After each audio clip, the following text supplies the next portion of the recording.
مشرق وسطی میں ایران کے اسرائیل پر حالیہ بیلسٹک میزائل حملوں کے بعد خطے میں طوفان سے قبل خاموشی جیسا ماحول ہے۔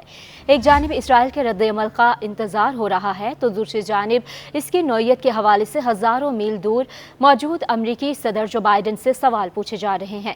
اس کی ایک وجہ امریکہ کا اسرائیل سے قریبی اتحاد اور خطے میں تاریخی کردار ہونے کے علاوہ مشرق وسطی میں موجود اس کی افواج بھی ہیں۔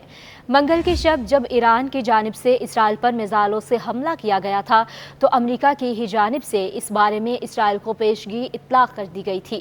امریکی صدر جو بائیڈن سمیت دیگر اہم امریکی عہدیداروں نے اس صورتحال کا وائٹ ہاؤس کے سچویشن روم میں براہ راست جائزہ لیا تھا۔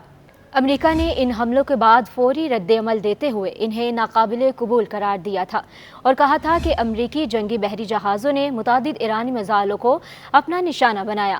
صدر جو بائیڈن نے پہلے ہی مشرق وسطی میں فوجیں بڑھانے کا حکم دے رکھا ہے اور اس سے قبل ستمبر کے اواخر میں مشرقی بحیرہ روم میں امریکی طیارہ بردار بحری جہاز USS ہیری ایس ٹرومن بھیجا گیا تھا۔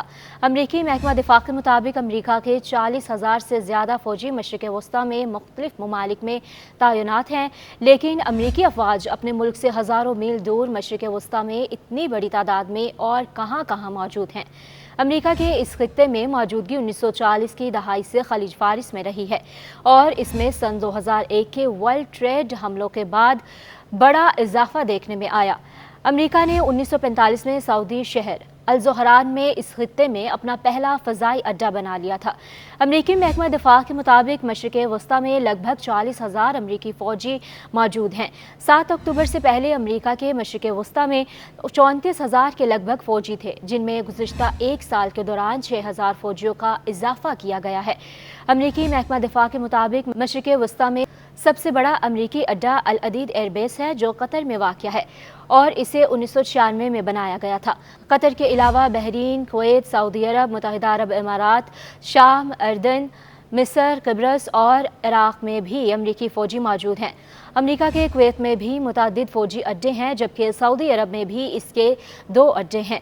سعودی عرب، قطر، متحدہ عرب امارات، عمان، کویت، اردن اور بحرین امریکہ کی جانب سے فراہم کیے گئے تحفظ کا فائدہ اٹھاتے ہیں۔ عراق میں اب بھی امریکہ کے 2,000 سے زیادہ اہلکار موجود ہیں جو عین الاسد ایئر بیس اور یونین 3 جیسی سہولیات کے ارد گرد تعینات ہیں۔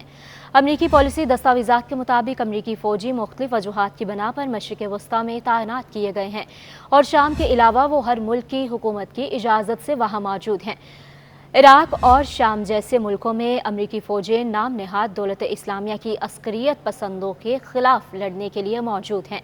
یہاں امریکی فوجی مقامی فورسز کو تربیت بھی دیتے ہیں۔ امریکہ کے ایک اہم اتحادی ملک اردن میں سینکڑوں امریکی ٹرینرز ہیں۔ یہاں امریکی فوجی مقامی فورسز کو تربیت بھی دیتے ہیں۔ امریکہ کے ایک اہم اتحادی ملک اردن میں سینکڑوں امریکی ٹرینرز ہیں جہاں وہ سال بھر وسیع مشقیں کراتے ہیں۔ امریکہ کا ٹاور 22 فوجی اڈہ اردن میں شمال مشرقی مقام پر واقع ہے۔ اس مقام پر اردن کی سرحدیں شام اور عراق سے ملتی ہیں۔ رواں سال 28 جنوری کو اس اڈے پر ایک ڈرون حملے میں امریکی آرمی ریزرو کے 3 فوجی ہلاک ہوئے تھے، جس کا الزام واشنگٹن نے ایرانی حمایت یافتہ عراقی ملیشیا کتائب حزب اللہ پر لگایا تھا۔ فوجی اڈوں اور فوجیوں کی موجودگی کے علاوہ بحیرہ احمر، خلیج عمان اور بحیرہ روم میں امریکی بحریہ بھی موجود ہیں۔ امریکی محکمہ دفاع کے مطابق کچھ ہی روز میں یہاں 2 امریکی طیارہ بردار جنگی بحری جہاز موجود ہوں گے۔ USS ابراہم لنکن پہلے ہی خلیج عمان کے قریب موجود ہے جبکہ کچھ ہی روز میں USS ٹرومن بحیرہ روم کے پانیوں میں پوزیشن سنبھال لے گا۔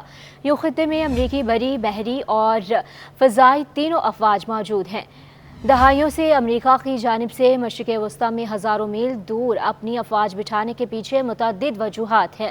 ایشیا اور شمالی افریقہ کے بیچ میں موجود مشرق وسطی قدرتی وسائل سے مالا مال ہے اور اس کے عالمی نقشے پر ایک اہم پوزیشن اسے دوسرے ممالک کی خارجہ پالیسی، خاص کر امریکہ کی خارجہ پالیسی کے لیے اہم ثابت ہوتی رہی ہے۔